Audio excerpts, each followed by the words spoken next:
fried chicken. It is so good. And when I start thinking about fried chicken, a lot of things start rushing through my mind. At this point, I've tried so many different types, and just small changes in ingredients can make huge differences in the final result of that fried chicken. There are two types of fried chicken that stand out in my mind. The first is Korean fried chicken, which I'm sure you either know is amazing or have just heard that it's top notch. And it's true, Korean fried chicken is incredible. But Japanese fried chicken is a whole different beast, and I've never actually been able to taste the two side by side. So today we're gonna see which one's better, Japanese or Korean fried chicken. To start, I hope you all know that I like drums over wings. Actually, let me rephrase. Drums are wings. I like drums over flats. Flats, of course, are those flatter chicken wings. They're a lot thinner across, and they always have that same oval shape. But I've always opted for the drum. First of all, just look at that shape with me. It's got a beautiful bulbous shape around the head right here. But more importantly, the whole thing's covered in that nice skin, which is really protective and important when we fry chicken. The reason being, that skin on the outside gets very crispy along with whatever you dredge it in, and it does a really great job protecting all that meat on the inside. So,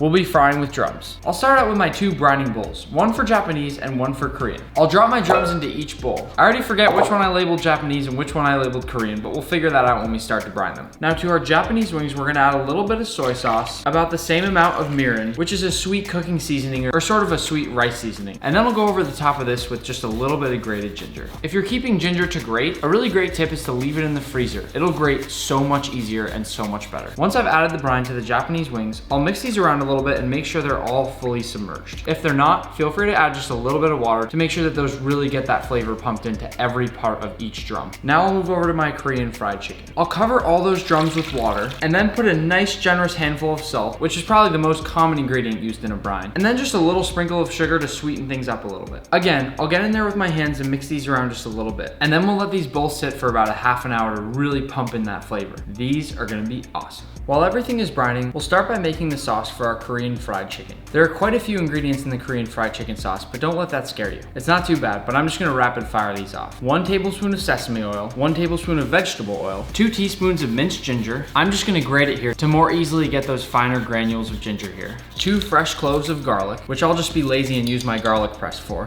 4 tablespoons of soy sauce, 4 tablespoons brown sugar, 2 tablespoons of honey, my favorite ingredient in Korean fried chicken, and then 2 tablespoons of gochujang paste, which is a really traditional Korean ingredient. Now I'll whisk this up until we reach the proper consistency, and that's our sauce. Here's a fundamental difference you're about to see. Oftentimes, Japanese fried chicken isn't tossed in some sort of marinade before you eat it. Instead, it's just really crispy and maybe has a really good dipping sauce that goes along with it. That could be something like oyster sauce or Japanese mayo. So for our Japanese wing sauce, we'll start with about a half a cup of soy sauce, then about a half a cup of mirin, and I'll let that get nice and hot. While I know I said it doesn't traditionally have a sauce, I feel it'd be really good to at least make a really thin drizzle that we can toss these in before eating them. That'll help give a more even comparison across the wings, and I think this is just gonna step up our game a little bit. Now once this is reduced down a little bit, I'm gonna add a little bit of sake in here and do a bit of a flambe. Sake is quite similar in flavor to mirin. It really just has that added alcohol. At least that's how I've always looked at it. Your pan needs to be really hot, and ideally you don't have a ton of liquid there. Then obviously it works a lot easier with higher alcohol content things that you're pouring in. So here we go.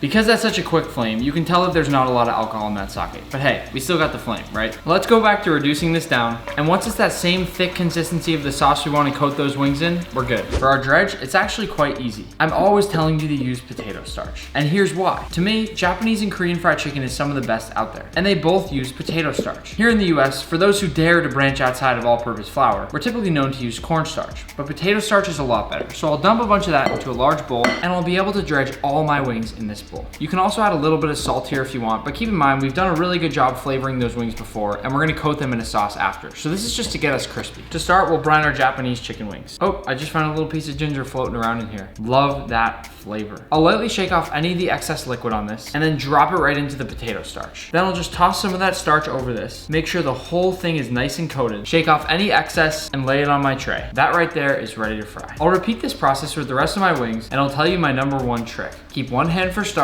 and one hand for wings. That way your fingers won't get dredged as well. I'll drop it right in the starch, coat it with my other hand, roll it around just a little bit, and then shake off that excess. Overall, my best piece of advice here is to really make sure you're covering every possible crevice on every piece of chicken. Not adding this amazing crispiness is not only causing you to miss out on some of that crispiness, but it may just expose certain parts of your chicken to getting overcooked. Now for our Korean fried chicken, same exact process. Let's grab our wings, which by now will really have that salty, briny flavor pumped into them. Toss them right in that potato starch and evenly coat them with our other hand. Roll these around just a little bit, then give them a nice old shake. Now this too is ready to fry. What I noticed about the Korean fried chicken process is that getting them ready for frying is a lot simpler of a process. The main focus seems to be lightly seasoning the chicken, but then just getting them really crispy and putting a lot of focus on that. The sauce is the real hero in Korean fried chicken. Something about putting together that gochujang with the honey and the soy sauce is just incredible. But putting these wings head to head will be quite the fight, so I can't wait to see who wins. To start, we're gonna fry off our Japanese fried chicken because we dredge those first. You should fry it as quickly as you can after you've dredged the wings. That starch or that flour is gonna start soaking up any liquid that it can find, and it's just a recipe for slightly less crispy wings. You want these hitting the oil right away. We're gonna double fry all of these wings the same way that I always do because it gets the best fry that you can get. We'll start at 325 degrees Fahrenheit for about 5 to 7 minutes or so, then bring up that temperature to 375 Fahrenheit. But keep in mind, the second you drop all these wings in the oil, the temperature will plummet. So I like to start at 25 degrees or so above whatever it is I want to land at when I'm frying. When we drop our wings in, we'll sway back and forth and just gently lift them into the oil. I'm gonna do all 5 of my wings here. I'll place on my lid and set the timer. This is the cooking stage of our frying, and the next one will be the crispy stage. Now once those Japanese wings rest for a minute, just since we have this oil still at 325, we're gonna do the same thing with our Korean fried wings.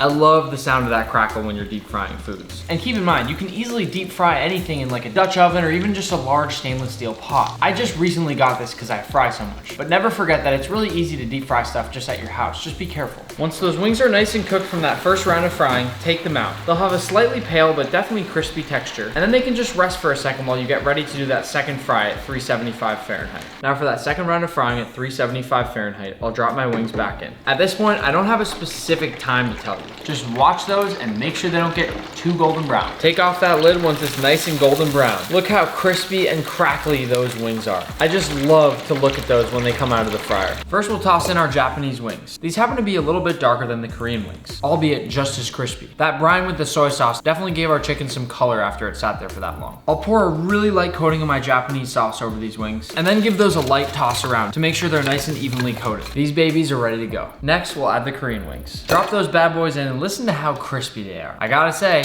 they sound a little bit crispier. We'll quickly coat those in a really sweet sauce here. And as I'm pouring this, I'll say that I can really smell that honey and that brown sugar sweetness coming right out of there. Again, I'm gonna give these a nice little toss and get that sauce really well coated in here. And at this point, we're pretty much ready to taste. To finish off our Korean wings, I'm gonna add a few toasted sesame seeds, which is pretty traditional for Korean fried chicken. And I'm gonna finish these off with a nice coating of honey, because why not finish that off with a little bit more sweetness? These babies right here are ready to eat. Now we'll move on over to our Japanese fried chicken wings, where I'll add some Japanese mayonnaise all around these, which is basically just a savory mayonnaise that's used a lot in Japanese cuisine, and I absolutely love it. And then we'll finish that off with a few green onions, because those go really well with wings. Now honestly, at this point, I can't tell which are more appetizing, so let's give these a try. Now we've reached the moment we've all been waiting for, trying our wings. We're gonna start with our Korean fried chicken wings. You have to admit, those look absolutely insane. I'm not even gonna say anything right now. I'm just gonna crunch down on this thing.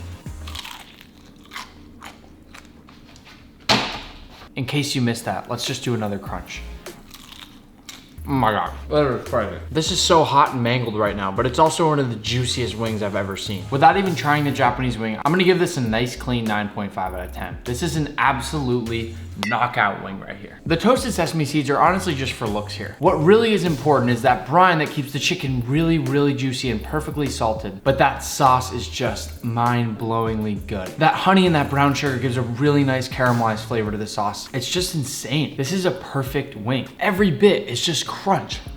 But before we go too deep into that, let's try this Japanese chicken wing, because that thing looks insane. Now that right there is the Japanese wing. So let's not jump to conclusions just yet. No winner has been declared yet in this wing off. Already, I feel that this wing's gonna be the more savory wing, but it has that creamy Japanese mayonnaise that I put over the top, as well as those beautiful green onions on there. So I'm pretty pumped to try this out. Granted, these have been sitting for a little bit longer, so they're not gonna be as crunchy and crispy. Here we go. Oh, wow. Those are really damn good wings, but something about those Korean fried wings can't be beat. Got a little something on my mouth.